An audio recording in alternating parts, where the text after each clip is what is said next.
저와 함께 교독하며 읽도록 하겠습니다. 예수께서 다시 갈릴리 호숫가로 나아가셨다. 많은 사람들이 예수께 모여들자 그들에게 말씀을 전하시기 시작하셨다. 예수께서 길을 가시던 중 알페오의 아들 레위가 세간에 앉아있는 것을 보시고 그에게 말씀하셨다. 나를 따르시오. 그러자 레위는 벌떡 일어나 예수를 따라 나섰다. 어느 날 예수께서 레위의 집에서 식사를 하셨다. 그 자리에는 제자들뿐만 아니라 예수를 따르는 세리와 죄인들도 많았다. 바리새파 사람들이 율법 교사들이 예수께서 죄인들 및 세리들과 함께 어울려 식사하는 것을 보고는 예수의 제자들에게 물었다. 어째서 당신네 선생은 저런 인간들과 어울려 식사를 합니까? 함께 읽겠습니다. 예수께서 그 말을 들으시고 그들에게 말씀하셨다. 건강한 사람에게는 의사가 필요 없지만 병든 사람에게는 의사가 필요하오. 나는 의인을 부르러 온 것이 아니라 죄인을 부르러 이 땅에 왔소. 아멘. 말씀은 레위를 제자로 부르신 예수님, 레위를 제자로 부르신 예수님이란 말씀으로 하나님 말씀 함께 나누도록 하겠습니다. 지난주 우리는 중풍병자를 고치시는 예수님을 통해서 예수님께서는 병의 근원부터 고치시는 분이라는 것을 함께 또 보았어요. 그리고 예수님께서 특별히 인자라는 자신을 소개하는 그 말을 통하여 예수님께서는 다니엘서 7장에 예언되어 있는 하늘의 권세를 가지고 오시는 그런 하나님께서 보내신 그 사람의 아들이라는 것을 이야기하시면서 죄를 사할 수 있는 권한조차 예수님께 있다라는 것을 자신을 드러내시면서 말씀하셨죠. 또한 이 말씀을 통하여 우리는 이 예수님에 대한 이야기뿐만 아니라 중풍병자와 그 친구들에 대한 교훈도 함께 살펴보았는데요. 중풍병자가 예수님께 치료를 받는, 고침을 받는 그 사건 가운데 사실은 눈에 보이지 않지만 4명의 친구들이 굉장히 중요한 역할을 했었어요. 그들이 중풍병자를 데리고 예수님께 갈 수 없게 되자 어디를 뜯었다고요? 지붕을 뜯어서 예수님께 그 친구를 달아서 내릴 만큼 애쓰고 노력했던 그 친구들의 그 모습을 통하여 결국 하나님 나라에 대한 이야기는 어떤 한 개인의 믿음뿐만 아니라 주변에 있는 사람들, 그 친구들의 믿음까지도 사용하시는 그런 예수님의 그 모습을 보면서 우리는 우리 주변에 그런 친구들이 있는가, 또한 나는 그런 친구이기는 한가 라는 것들에 대해서 조금 나누고 또 생각해보는 시간도 가졌습니다.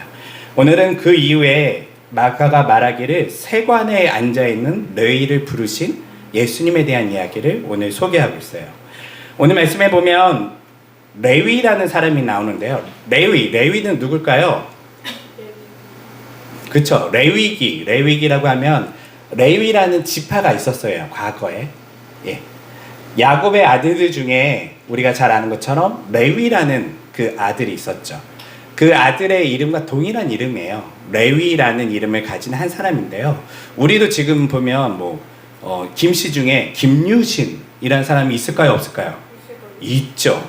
네. 그런 것처럼 과거 선조들 중에 유명한 선조, 때로는 되게 존경받을 수 있는 선조의 이름을 딴 사람들이 많았어요. 특별히 오늘 이 사람 레위도 자신의 선조들 중에 레위라는 이름을 사용하게 돼요. 물론 이 레위는 레위 지파였을까요? 아니에요. 왜냐하면 레위 지파는 다 사라지게 돼요. 지금 예수님 시대에는 어느 지파만 남아있죠? 유다만 남아있어요. 유다 외에는 모든 지파는 다 사라지고, 사라진다는 것이 갑자기 죽는 건 아니잖아요. 어떻게 사라졌다는 거예요? 역사적으로 보면 포로기를 겪으면서 혼혈하게 돼요. 그 제국들이 그 나라를, 특별히 이스라엘이라는 민족은요, 종교적으로 민족이라는 정신을 굉장히 강하게 가지고 있었어요. 이 사람들은 밟아도 일어나고 때려도 일어나고 뭘 해도 일어나는 거예요. 그러면 이걸 해결하기 위해서 제일 필요한 건 뭐냐면 민족성을 없애야 되겠다라고 해서 혼혈 정책을 폈었어요. 그래서 유다를 제외한 다른 형제들을 가진 지파들은요, 다 혼혈되게 돼요. 이 사람들을 뭐라고 한다고요? 무슨 인? 사마리아. 그렇죠. 사마리아인이라고 말을 해요. 이거에 대한 기본적인 여러분들이 생각을 가지고 있어야 돼요. 그 중에 이 레위는 당연히 어느 지파 사람일까요? 네? 유다 지파. 유다 지파인데 레위라는 사람의 이름을 땄고요. 그리고 이 사람은 성경에서는 사실 레위라 소개되기보다는 다른 이름으로 더 많이 불려요. 어떤 이름이었을까요? 예를 들면 베드로의 원래 이름 뭐예요? 시몬이에요. 베드로는 원래 이름 아니에요. 베드로는 별명이에요. 네. 반석. 너는 반석과 같다라고 해서 예수님께서 붙여주신 닉네임 같은 거예요. 원래 이름은 시몬이에요. 이 레위는요.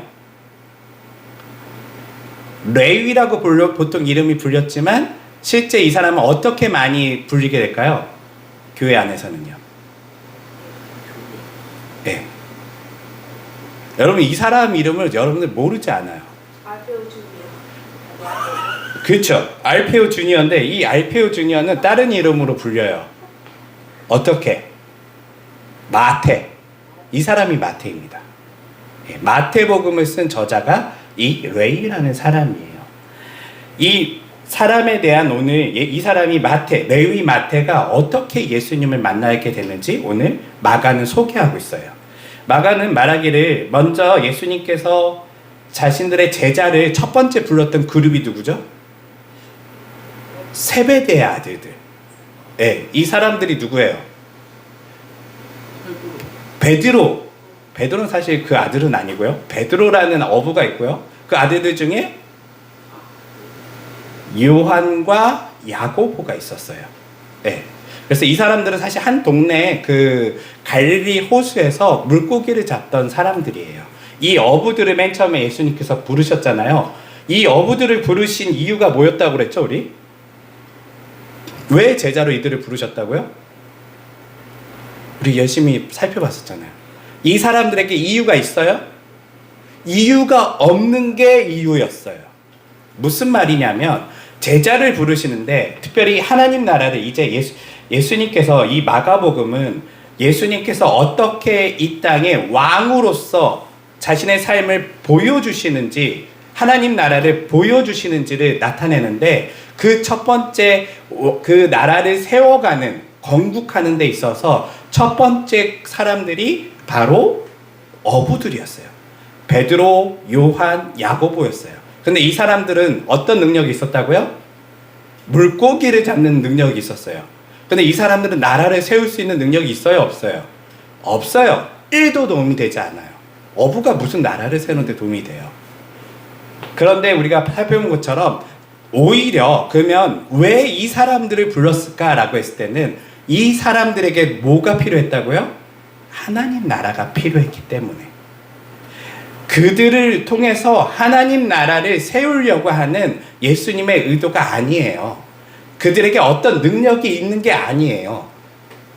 예수님은요, 오히려 그들에게 하나님 나라가 필요하다라고 생각했기 때문에 그들을 부르셨어요. 이것은 우리가 이것을 통해 교훈을 얻을 수 있는 것은 우리의 능력이 있어서 우리가 하나님께서 우리를 부르셨다고요? 아니요. 오히려 하나님 나라가 필요한 사람들을 하나님은 부르세요. 그리고 나서 두 번째 제자인 이 레위를 부르시는 장면을 보면 이 레위의 직업은 뭘까요? 세리예요. 세리. 세리가 뭐예요? 세리.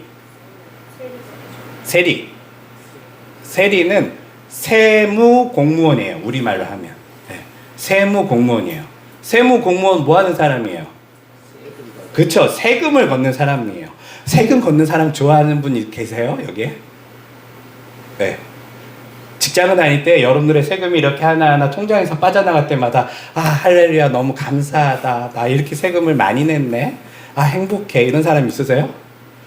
사업 신고를 할 때마다 아 드디어 세금을 내는 시간이구나 기간이구나 행복해하는 사람 있나요? 그렇지 않아요. 세금을 내는 건요 매우 사실은 불편한 이야기이고 제일 하기 싫은 일이기도 해요. 예, 그런데 이 시대가 어떤 시대냐면 특별히 이 시대는 로마라는 제국이 이 유대 지역을 통치하던 시대예요. 식민지를 삼아서요.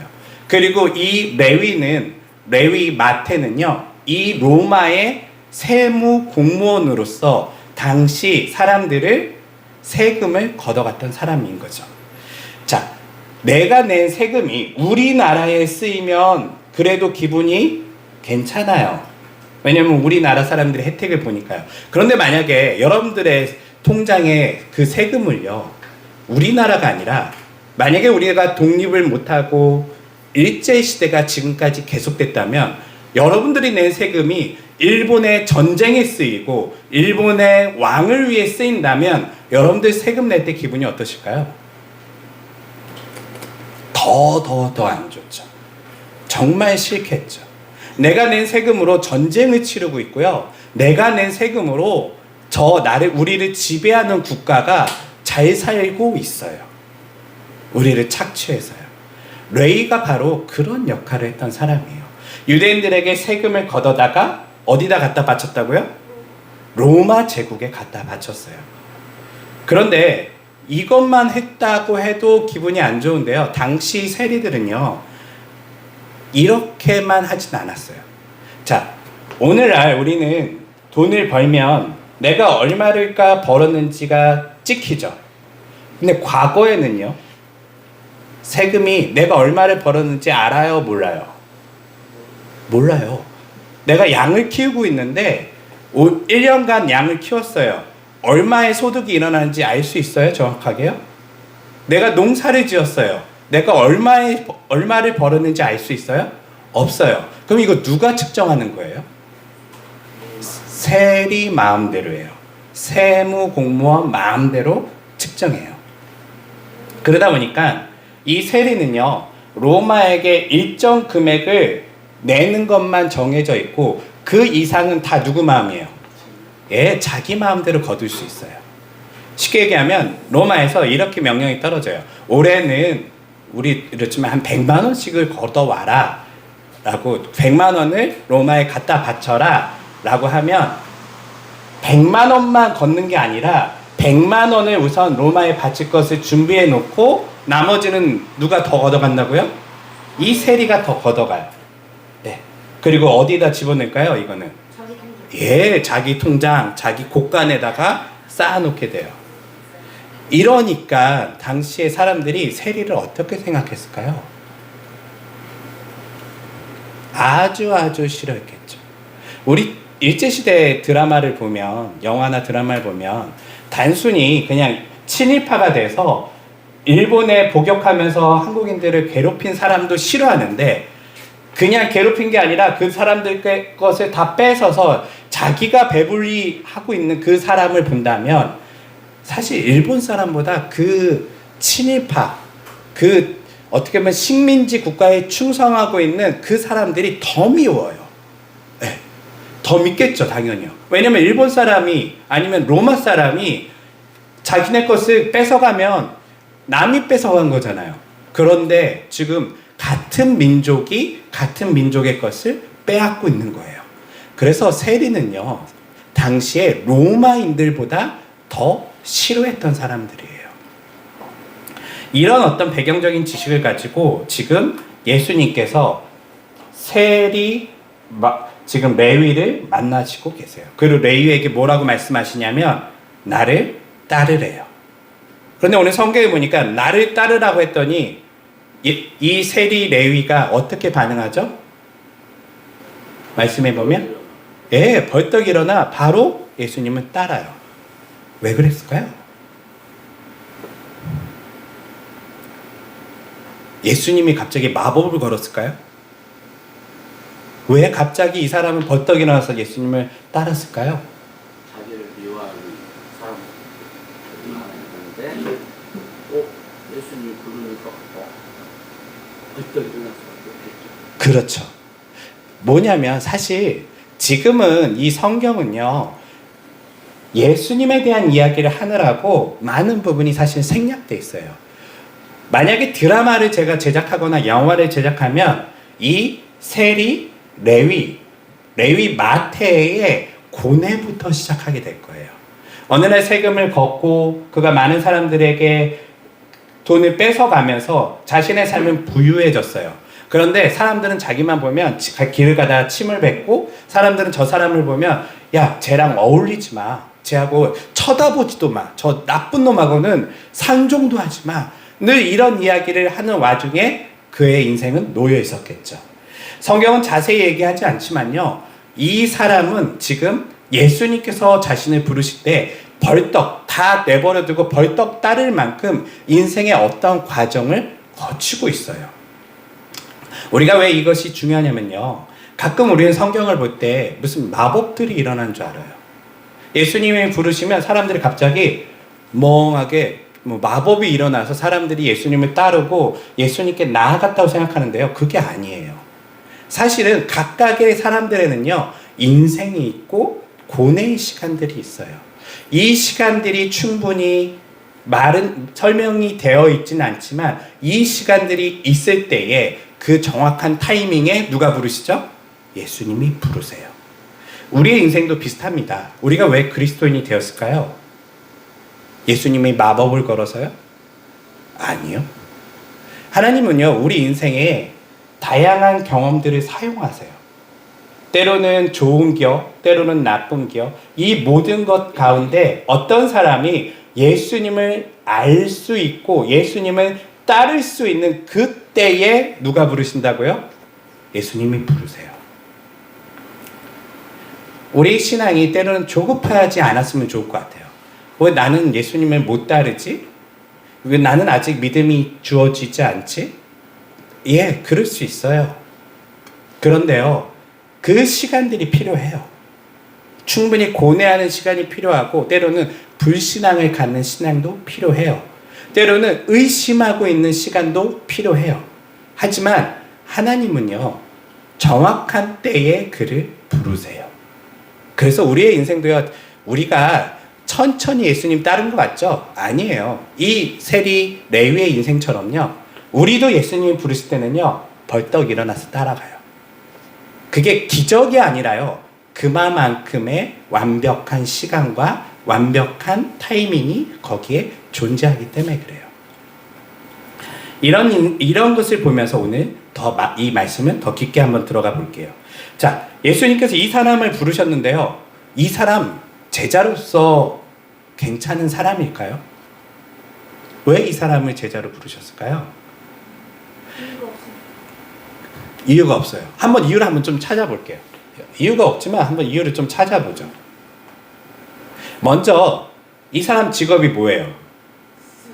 세리. 세리라면 예, 수학을 잘해요. 계산 잘하는 사람이에요. 똑똑한 사람이에요. 그리고 당시에 로마와 같이 그 밑에서 일을 하려면 이 사람 언어가 어느 수준이 되냐면 제2 외국어도 할 줄 아는 사람이에요. 로마어도 그리스어도 충분히 하는 사람이에요. 나름 배운 사람이고 나름 능력 있는 사람이에요. 아무나 로마가 세리로 시켜준 거 아니에요. 충분히 저 사람이라면 자기 나라의 인재로서 쓸만하다라고 생각해서 로마가 그를 세워줬겠죠. 그러면 이 사람 하나님 나라에 쓸모 있을까요? 우리는 가끔 그렇게 생각해요. 그래도 이 어부들보다는 좀 쓸만하겠다. 어부들은 사실 국가 일 해본 적 없잖아요. 근데 이 사람 어느 나라 일을 하고 있다고요? 로마 제국의 일을 하고 있는 사람이에요. 말 그대로 공적인 임무를 할 줄 아는 사람이에요. 황제의 명령이 무엇인지 아는 사람이고, 법이 무엇인지 아는 사람이고, 국가에 나름 도움이 될 수 있는 사람이기도 해요. 그런데 정말 도움이 될까요? 그것이 오늘 이 본문에 예수님이 이 사람을 부르신 것이 하나님 나라에 도움이 되는지 안 되는지가 본문 뒷부분에 나오게 돼요. 자, 불렀더니 어떤 일이 일어나죠? 사람들이 수군거리기 시작해요. 사람들이, 아니, 예수님 왜 쟤를 부르셨지? 왜 저런 나쁜 민족의 반역자를 부르셨지? 이런 생각을 사람들이 하게 돼요. 지금 예수님이 수많은 사람들을 하나님 나라에 초청하고 하나님 나라의 백성으로서 자기 세를 귀합해서 이제 세례 요한의 세력보다 더 큰 세력을 형성해야 되고, 때로는 바리새파보다 더 큰 세력을 형성해야 되고 더 힘을 가져야 되는데, 이 세리가 들어오면 사람들이 이 그룹에 들어올까요? 안 들어와요. 한번 생각해 보세요. 우리 이렇게 상상해 보세요. 지금 아직 독립이 일어나지 않았어요. 우리가 만약 일제시대를 산다고 생각하면, 우리 교회에, 우리 동네에서 유명한 친일파가 여기 와서 예배드리고 있어요. 그러면 이 교회에 사람들이 올까요? 안 와요. 뭐 저런 사람하고 저 목사님은 어울려? 저기 있는 교회 식구들은 왜 저런 사람들하고 어울려? 저기는 아니지. 아무리 옳은 말을 해도 저 사람하고 어울리는 건 아니지. 이런 생각을 한단 말이에요.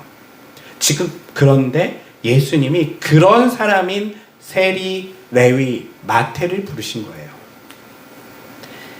오히려 지금 하나님 나라가요, 흔들리기 시작해요.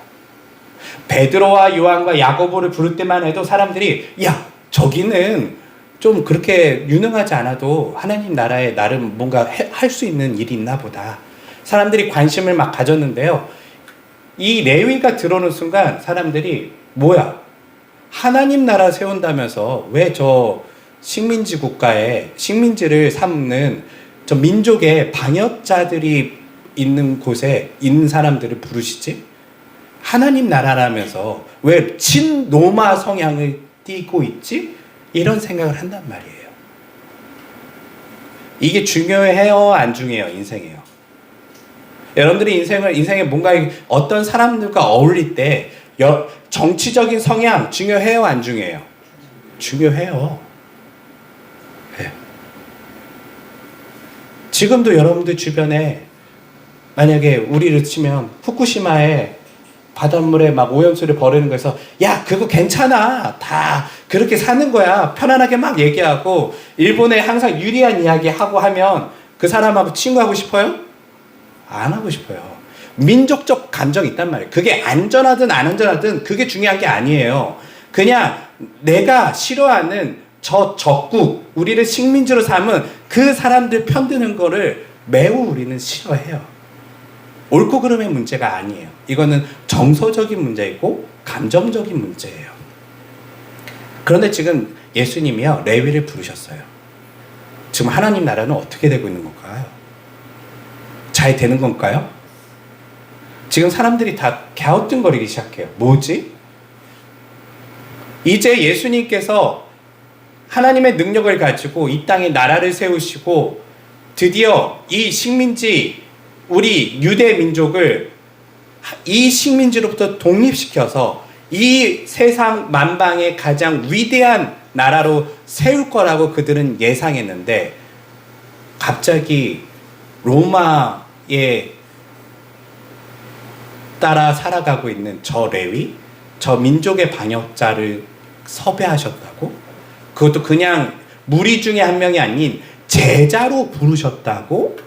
이거는요, 지금 그 당시 사람들에게 충격적인 이야기였어요.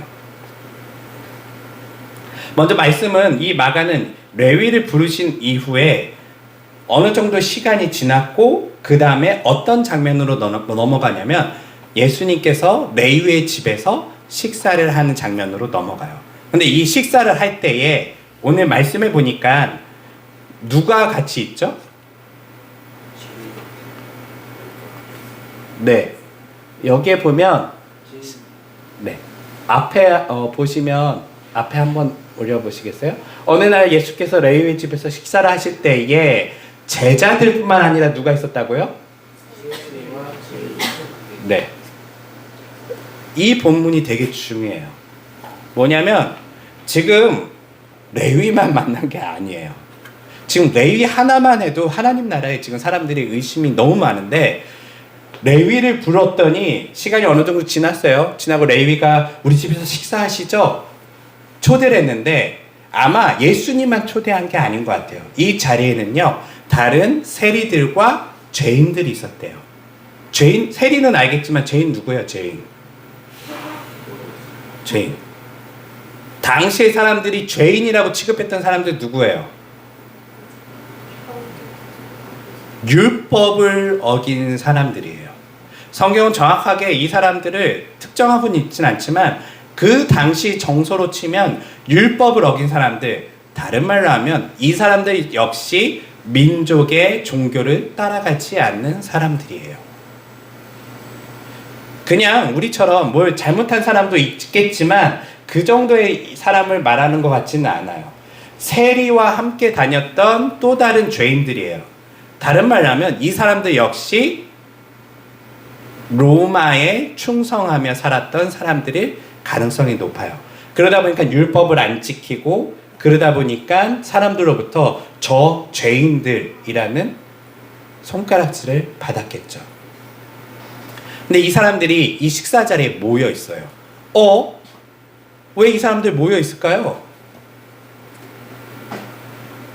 왜 이런 사람들이 이 식사 자리에 있을까요? 마태복음 부르라고 했죠. 네. 부르라고 했을까요? 그런 흔적은 없어요. 지금 누가 초대한 거예요? 예. 레위 마태가 초대한 식사 자리예요. 이 식사 자리에 지금 레위의 친구들, 다른 세리들이 있고, 그리고 로마에 충성했던 다른 민족의 반역자들도 다 여기 모여 있어요. 한번 상상해 보세요. 지금 식사가 초대됐는데 이 식사 자리에는요, 우리로 치면 수많은 친일파들과, 친일파 한 명이 아니에요. 수많은 친일파들과 이름을 다 바꾼 나카무라와 여러 가지 미치코상과 수많은 사람들이 다 여기에 몰려 있는 거예요. 어떻게 이런 사람들만 모았지라고 할 정도로 지금 민족의 반역자들, 당시 로마에 충성했던 모든 사람들이 거기에 모여 있어요. 지금 거기서 예수님이 식사를 하게 돼요. 굉장히 지금 이 장면은요, 충격적인 장면이에요. 이 마가는 이 장면을 통해서요, 이게 무엇을 말하는지를 더 우리에게 보여주는데, 우리는 그냥 세리와 죄인들이 모였구나 라고 생각하지만, 이 본문을 읽고 있는 당시에 로마의 지배를 받았던 사람들은요, 이거는 민족 반역자들의 식사 자리에 예수님이 오신 거예요. 그들과 어울리고 있는 거예요. 말도 안 되는 일이 일어난 것이죠. 그들이 왜 이곳에 다 모였을까요? 저는 이것이 바로 마가가 말하고 있는 복음이라고 생각을 해요. 원래는 레위만 불렀어요. 이 사건도 충격적인데 이 레위를 부르신 사건을 통해서 이제 소문이 나기 시작해요. 한쪽에서는 예수님은 뭔가 우리 민족의 반역자들과 어울리는 친로마 성향의 정치 성향을 가진 인물이라는 소문이 퍼지기 시작했고요. 한쪽에서는 똑같이 레위와 같았던 당시의 민족의 반역자라는 손가락질을 받았던 사람들은요, 저 선생님이 이 민족으로부터 존경받고 메시아라는 이름을 가지기도 하고 때로는 선지자이며 선생님이었던 그 선생님이 지금 누구를 부르신다고요? 우리 같은 사람들을 제자로 부르셨다고 이 소문이 퍼지기 시작한 거예요. 그래서 이 사람들이요, 기쁜 소식이라는 것을 알게 돼요. 이게 바로 마가가 말하는 복음이에요. 민족의 반역자들도 어디에 들어갈 수 있다? 하나님 나라에 들어갈 수 있다는 거예요. 예수님의 제자로 초청받는 일에 그것이 걸림돌이 되지 않는다는 소식이 들리자 그들은 예수님을 만나기 위해 그 식사 자리로 몰려든 거예요. 이 기쁜 소식이 퍼질 때에 한쪽에서는 앞서 얘기한 것처럼 이제 의심이 가득해지기 시작합니다. 특별히 오늘 말씀해 보니까 바리새파 사람들, 그리고 당시 유대 어떤 종교에 심취되었던 많은 사람들, 때로는 민족의 독립을 두고 싸웠던 많은 사람들이요, 의심하기 시작해요. 그리고 예수님께 이야기하죠. 당신은 지금 분명히 이스라엘을 회복하고 분명히 우리 민족을 이 독립을 시켜줄 것 같은 왕으로 우리는 기대를 했는데 어떻게 그런 세리와 죄인들과 어울립니까? 라고 이야기했을 때에 예수님께서 뭐라고 말씀하시죠?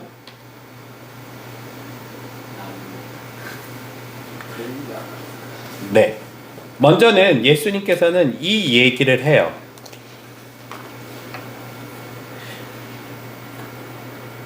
예수님은 건강한 사람에게 의사는 필요 없지만 병든 사람에게 의사가 필요하다라고 얘기를 하시죠. 이 말이 뭐예요?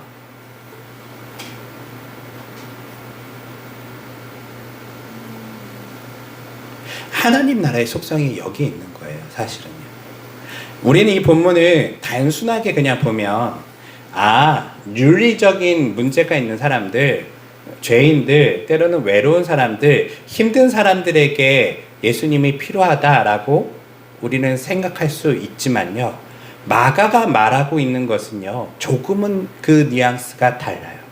물론 앞서 얘기한 그런 죄인들도 또한 정말 외롭고 힘든 사람들, 소외된 사람들도 하나님 나라에 필요한 사람들이지만요. 앞서 얘기한 것처럼 하나님 나라의 특징은 반대로예요. 무슨 말이냐면 그들에게 뭐가 필요하다고요? 하나님 나라가 필요해요. 그들은 자신이 하나님 나라가 필요한지도 모르는 사람들이에요. 그랬던 그들에게 하나님 나라가 주어지고 있어요. 그리고 예수님은 그들을 만나시고 계세요.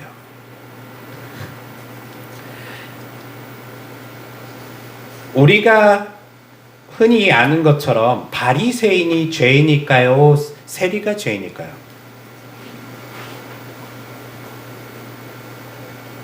당연히 세리가 죄인이에요. 하나님 나라는 누구에게 주어져야 돼요? 우리 솔직히 한번 생각해봐요. 죄인들에게 하나님 나라 주어져야 돼요? 말아야 돼요? 말아줘야 되잖아요. 한번 생각해봐요. 여러분들이 정치적으로 싫어했던, 완전 반대파였던 그 사람들에게 하나님 나라가 지금 주어진다고 생각해요. 청문회에 나왔던 내가 정말 싫어했던 그 사람들에게 하나님 나라가 주어지고 있다고 한번 생각해 보세요. 좋으세요? 우리가 생각하는 하나님 나라 누구에게 주어져야 돼요? 의롭게 살고 자신을 희생하며 살며 헌신적인 사람들, 민족을 위해 목숨을 내어놓는 독립투사들, 이 사람들에게 하나님 나라가 주어져야 된다고 우리는 생각하잖아요. 그게 맞아요, 틀려요? 당연히 맞다라고 생각하잖아요. 지금 바리새인 그 얘기 하는 거예요. 예수님, 저거 아닌 것 같은데요. 지금 우리가 정말 하나님 나라를 위해서 일하고 있는 사람들이고, 우리가 정말 하나님께 헌신된 사람들인데 왜 우리가 아닌 쟤네들하고 어울리세요? 라고 할 때 예수님은요, 반대로 얘기하는 거예요. 아니야, 그들에게 하나님 나라가 필요해. 아이러닉하지 않으세요? 저는 이 본문이 되게 아이러닉해요. 한쪽은요, 바리새인이요, 하나님 나라 되게 소망하는 사람들이에요. 하나님 나라를 완성하고 싶어서 그들은 삶에서 율법을 철저히 지킨 사람들이에요. 그러면 최소한 예수님께서 야, 잘하고 있다. 근데 쟤네들 아직 그 정도 수준이 아니니까 데리고 와서 쟤네들도 바리새인 만들어야지, 이렇게 얘기하셔야지 되는데 그게 아니에요. 너네들한테는 필요가 없어. 쟤네들한테 필요해. 그리고 나는 쟤네들을 부르러 왔어. 이 얘기를 하고 있는 거예요. 우리로 치면 교회 열심히 매일 빠지지 않고 모든 것을 헌신적으로 살아갔던 많은 그리스도인들에게 예수님께서 나타나셔서 이 사람들이 아닌, 어쩌면 교회를 박해하고 교회를 욕하고 안티크리스찬이고 때로는 정치적으로는 교회하고는 다른 부분을 지향하고 있고 이런 수많은 사람들을 예수님께서 오히려 찾아가시면서 난 그들을 위해서 왔어라고 하면 여러분들은 어떻게 느끼시겠어요? 배신감 느껴요. 그거 맞아요.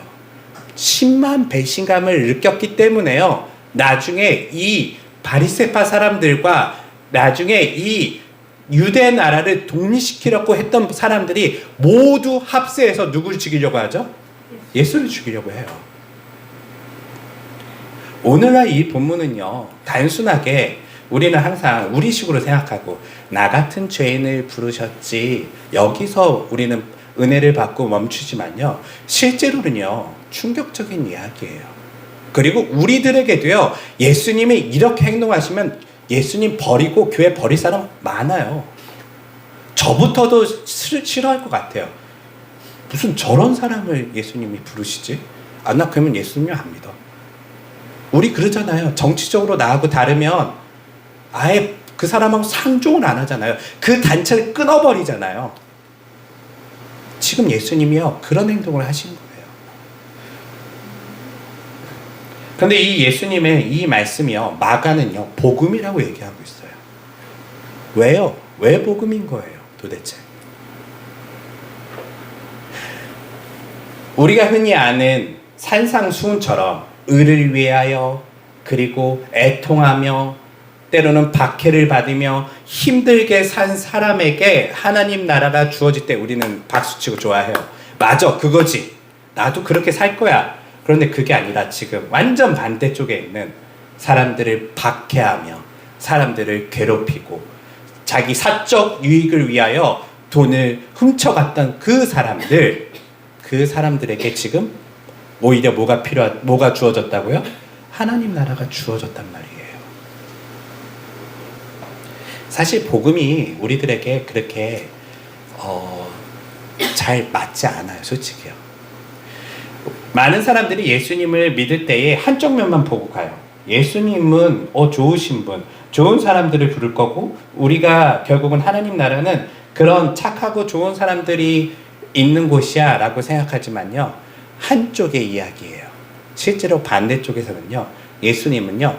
정말 악하고 때로는 사회적으로 윤리적으로 지탄받는 사람들도 하나님 나라에 부르시는 분이세요.